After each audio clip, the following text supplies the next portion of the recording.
대통령실의 기류가 좀 바뀔지 지켜보겠습니다. 자, 다음 이제 국민의힘 포스트 총선 국면 좀 살펴보겠습니다. 국민의힘은 다음 달 3일 오후 2시에 원내대표 선거를 치른다고 하죠. 여러 후보들의 이름이 벌써부터 오르내리고 있는데 최근 급부상하고 있는 것이 바로 이철규 의원입니다.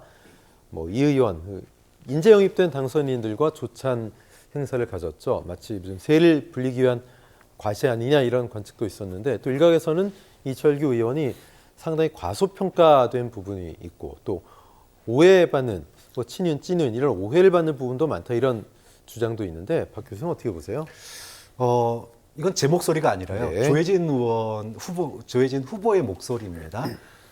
만약에 이철규 의원이 당선인이 원내대표가 되면 우리 이러다가 전부 패족된다. 이게 조혜진 후보의 이야기예요. 지금 여권 내의 우려의 목소리가 굉장히 높습니다. 비서실장에 대해서 지금 김대현 평론가 비판적인 얘기를 하셨는데 비서실장의 정진석, 원내대표의 이철규. 자, 이렇게 가면 야당이나 언론들이 뭐라고 얘기를 하겠습니까? 총선의 민의를 국민의힘과 여권이 정면으로 거부하고 나섰다. 이렇게 얘기할 수밖에 없어요. 그러면 어떻게 되냐 하면은 소위 말해서 이제 들고 일어납니다. 여권에 대한 맹공이 시작이 돼요. 네. 언론도 여권은 변화할 준비가 안 돼 있다. 변화를 받아들일 자세가 안 돼 있다. 이런 식의 비판적인 논조가 나올 수밖에 없어요. 특히나 윤핵관 중에 윤핵관으로 모든 사람들이 용산은 지금 어떻게 생각하지 했을 때 이철규 의원은 입만 쳐다봤거든요. 근데 그런 분이 원내대표가 된다 그러면 총선에서 왜 패배했습니까? 용산만 쳐다보고 있다가 패배한 거 아니에요. 그럼 또다시 그것을 갖다가 바꾸자라고 하는 목소리가 내부에서도 나올 거고 야당도 맹공을 퍼볼 수밖에 없다. 저는 국민의힘이 빠르게 망하는 방법이다.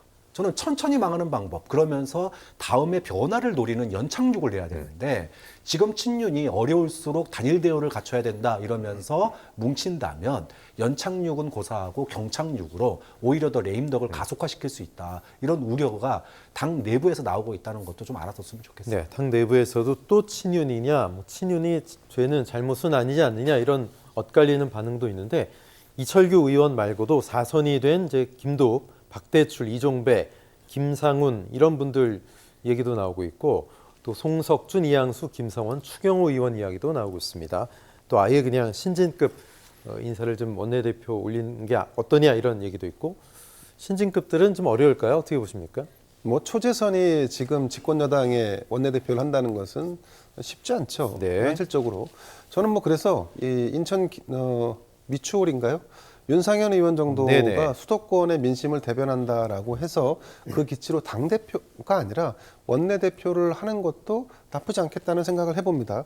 우선 지금 원내대표는 어쨌든 현 정권의 국정 기조와 국정 철학을 이해하고 그 연장선상에서 그거를 백업할 수 있는 국회에서의 어떤 법률안 제정이라든가 이런 걸 해야 되는 역할을 맡게 됩니다. 그러니까 사실은 현실적으로 보면 현재 용산과 어느 정도 커뮤니케이션이 원만하거나 이런 인물이 맡게 될 가능성을 그건 부정할 수 없는 사실입니다. 다만 우리가 이제 계속 얘기하는 것처럼 영남 중심의 정당을 어떻게 탈피할 것인가, 수도권의 민심을 어떻게 대변할 것인가, 여기서 한 발 더 나가면 용산과의 수평적 관계를 과연 설정할 수 있는 인물이 올 수 있는가, 이런 여러 가지 이 해답에 대해서는 사실은 원내 사령탑보다는 당대표에게 사실은 포인트가 맞춰지는 게 맞고, 원내는 사실은 지금 이철규 의원이 유력하다라고 해서 본인도 이런 선전과 관련된 일을 하는지 모르겠습니다만 주변에서 이런 말들을 많이 하고 있습니다. 어쩌면 정진석 비서실장이 내정되면서 이미 이철규 원내대표로 이미 그렇게 라인업이 짜진 것이 아닌가라고 하는 의구심이 들 정도입니다. 저는 상수는, 그러니까 국민의힘의 원내대표를 누가 맡을지에 대한 상수는 여전히 윤심에 달려있다라고 보고, 저는 이철규 의원이 그동안에 보여왔던 어떤 청와대의 어떤 나팔수 역할 같은 느낌보다는 조금 더 당이 중심이 되는 이런 부분의 역할을 좀 맡아준다면 그동안의 이미지도 좀 상쇄시킬 수도 있고, 또 국민의힘이 앞으로 나아가는 방향에서 새롭게 이 당정 관계를 설정할 수 있지 않을까 하는 기대도 한편으로 해봅니다. 그렇게 하는 이유가 이철규라는 인물이 살아온 그동안의 역정을 보면, 물론 경찰로 오랫동안 성장해 왔습니다만 2차례 구속이 됐고 또 무죄 판결을 받았고, 또 지난번 이 직전 총선에서는 또 무소속으로 나와 당선이 되기도 했고 이렇게 입지전적으로 본인의 삶을 개척해왔던 인물이기 때문에 사실은 저는 개인적인 바람이 있다면 대통령에게 의지하거나 그쪽에 어떤 일방 그 편을 들기보다는 당의 중심을 잡는 역할을 좀 한번 이번 기회에 했으면 하는 기대를 가져봅니다. 당 안팎에서 나오고 있는 또 유력한 시나리오 설이 바로 나이 연대라는 거죠. 이가 이제 이철규 의원 원내대표로 가고 이철규 의원이 받쳐서 나경원 의원을 대표를 만든다. 이런 나이 연대인데 일단 나경원 전 의원 측은 근거가 없다 이렇게 부인하고 있습니다. 사실 원내대표의 성향에 따라서 대표가 어느 대표가 뽑히느냐도 영향을 좀 줄 텐데 이 나이 연대 설은 어떻게 들으셨어요? 글쎄 나이아 연대기란 거 하는 그런 영화가 나니아 연대기인가요? 나니아 연대기인가요? 네. 저는 이 두 사람의 콤비는 그렇게 이 궁합이 좀 네. 맞다 이렇게 보기엔 좀 어려울 것 같습니다. 그동안의 나경원 의원 같은 경우는 수도권의 약간 비주류적 성격을 지녀왔던 정치 여정을 보내왔던 사람이고 이에 반해서 이제 이철규라는 인물은 사실은 현 정권 들어와서 윤핵관 중에 윤핵관으로 불리는 사실은 용산에 가장 가까운 인물 중에 한 명 아니겠습니까? 두 사람이 결합을 한다라고 하면 그 중간에 이를테면 정진석이든 아니면 윤석열 대통령이든 이런 분들이 중재를 서서 이렇게 좀 감안을 해서 같이 갑시다라고 하는 그런 정도의 가이드라인을 잡았어야 되는데 글쎄요 저는 그렇게까지 나경원 의원에게 제안을 했을까라는 의구심이 들고 어쨌든 나경원 의원은 이번에 이제 5선이 된 걸로 알고 있는데 자 이렇게 되면 본인은 당대표를 하고 싶겠죠. 지난번에 당대표 선거에 나왔다가 윤석열 대통령과 또 그의 추종하는 세력들에 의해서 사실은 쫓겨나다시피 주저앉았죠. 예, 그러니까 이번에는 하고 싶은데 본인 말대로라면 구도를 좀 보겠다라고 하는 이런 주장을 했습니다. 이 얘기인즉슨 여전히 당이 용산의 출장소 개념의 비판을 듣는 정도로 갈 것인가 아니면 또 다음 전당대회가 친윤 대 비윤의 구도로 또 짜여질 것인가 또 기존의 관성을 지킬 것인지 아니면 변화를 추구하는 이런 당대표를 요구할 것인지 이런 구도를 보고 본인에게 유리한 구도가 형성되면 즉 다시 말씀드리면 윤석열 대통령이나 용산의 힘이 작용하는 것을 막아낼 수 있는 어떤 구도가 형성이 된다면 본인이 출마를 하겠다라는 것으로 저는 이해를 했습니다.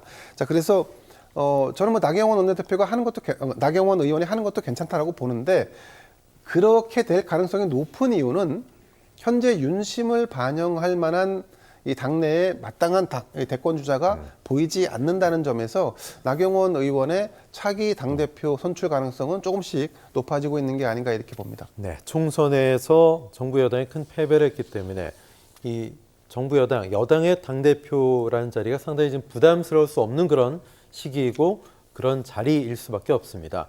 원내대표 나름 물밑 눈치 싸움이 있는데 왜 당대표 하마평에 오르는 분들은 일단은 좀 눈치를 보거나 손사래를 치거나 당장 치고 나가지 못하는지 궁금한데 그만큼 또 민심과 당심이 좀 차이가 있는 거 아니냐 이런 시각도 있고요. 박 교수님 어떻게 보세요? 지금 만약에 원내대표가 찐윤이 원내대표가 된다 그러면 당대표의 위상은 어떻게 되느냐? 다시 바지 사장으로 가는 거예요. 바지 당대표가 되는 겁니다. 네. 그동안에도 용산에서 전화 한 통 오면은 사직해야 되는 당대표의 신세였는데 지금 만약에 이철규 의원이 지금 얘기 나오는 대로 원내대표가 된다? 그러면 108명의 국회의원을 실질적으로 컨트롤하는 사람은 당대표가 아니라 원내대표가 컨트롤을 하게 되는 거예요. 용산 직통 파이프라인을 통해서. 그럼 당대표는 독이 든 성배입니다.